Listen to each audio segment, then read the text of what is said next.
भारत गन्ने का दूसरा सबसे बड़ा उत्पादक देश है और भारत के हर क्षेत्र में, खासकर उत्तरी भारत में गन्ने का जूस बहुतायत मात्रा में पसंद किया जाता है।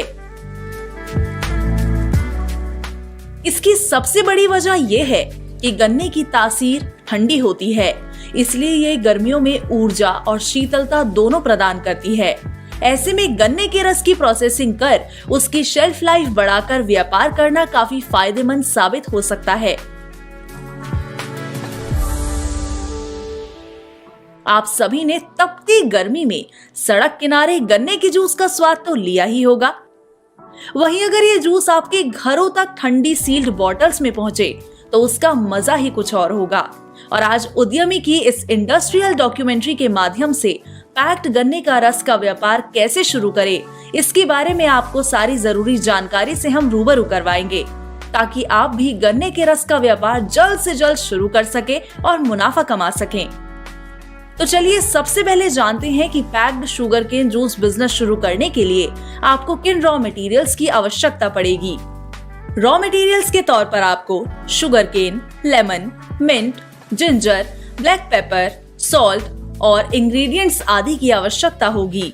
चलिए अब इसके पूरे प्रोसेस को समझते हैं। गन्ने के रस को तैयार करने के लिए सबसे पहले गन्ने को गन्ना विक्रेताओं और बाकी कच्चे माल को उपयुक्त विक्रेताओं से खरीदा जाता है और उत्पादन की आवश्यकता अनुसार कच्चे माल के गोदाम में संग्रहित किया जाता है। सबसे पहले गन्ने को वॉशिंग टैंक में पानी से साफ किया जाता है, फिर क्रशिंग मशीन से जूस निकाला जाता है। इसके बाद रस का फिल्ट्रेशन करके इसमें दूसरे इंग्रेडिएंट्स मिलाए जाते हैं और इसे एक बार फिर फिल्टर किया जाता है। फिर जूस का पेस्चराइजेशन किया जाता है, जिसके लिए इसे वेसल में एक निश्चित समय तक हीट किया जाता है। अब जूस को फिलिंग मशीन की सहायता से बॉटल्स में भरा जाता है, जिसके बाद इसकी कैपिंग करके बॉटल्स को सील कर दिया जाता है। इसके बाद बॉटल्स का स्टेरिलाइजेशन किया जाता है, जिसके लिए इन बॉटल्स को हॉट वाटर वेसल में एक निश्चित समय के लिए हीट किया जाता है और फिर ठंडा करते हुए रूम टेम्परेचर पर लाया जाता है। फिर इन बॉटल्स पर ब्रांड नेम और डिजायर्ड स्पेसिफिकेशंस की लेबलिंग की जाती है। आखिर में इन बॉटल्स को पैक करके मार्केट में डिस्पैच कर दिया जाता है।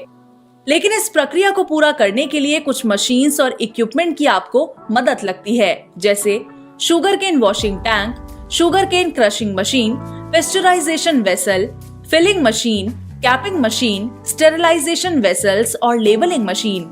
मैन पावर के लिए आपको कम से कम 6 से 7 वर्कर्स की आवश्यकता होगी। वहीं इलेक्ट्रिक लोड की बात करें तो इस व्यवसाय को शुरू करने के लिए आपको लगभग 8 से 10 किलोवाट इलेक्ट्रिक लोड की आवश्यकता होगी और साथ ही प्रारंभिक स्तर पर इस व्यवसाय को 1000 बॉटल्स प्रतिदिन की उत्पादन क्षमता के साथ शुरू करने के लिए आपको लगभग 1200 से 1500 स्क्वायर फीट एरिया की जरूरत पड़ेगी। उपयुक्त सभी फिगर्स आपके व्यवसाय के साइज, प्रकार और आपकी इन्वेस्टमेंट के अनुसार बढ़ या घट सकती है। अब बात करते हैं इन्वेस्टमेंट एंड प्रॉफिटेबिलिटी की। प्रारंभिक स्तर पर आप इस व्यवसाय को सेमी ऑटोमेटिक मशीन्स के साथ लगभग 15 से 18 लाख रुपए की इन्वेस्टमेंट के साथ शुरू कर सकते हैं और करीब 10% से लेकर 12% तक का प्रॉफिट आप कमा सकते हैं। लेकिन इस व्यवसाय को शुरू करने के लिए आपको कुछ लाइसेंसेस की भी आवश्यकता पड़ेगी, जैसे जीएसटी, उद्यम और एफएसएसएआई। और जो स्कीम्स एप्लीकेबल है वो है पीएमईजीपी यानी प्रधानमंत्री रोजगार सृजन कार्यक्रम, जिसके तहत केंद्र सरकार द्वारा आप 10 लाख से लेकर 25 लाख रुपए तक लोन प्राप्त कर सकते हैं और साथ ही आपके वर्ग के अनुसार लोन की राशि पर सब्सिडी भी दी जाएगी।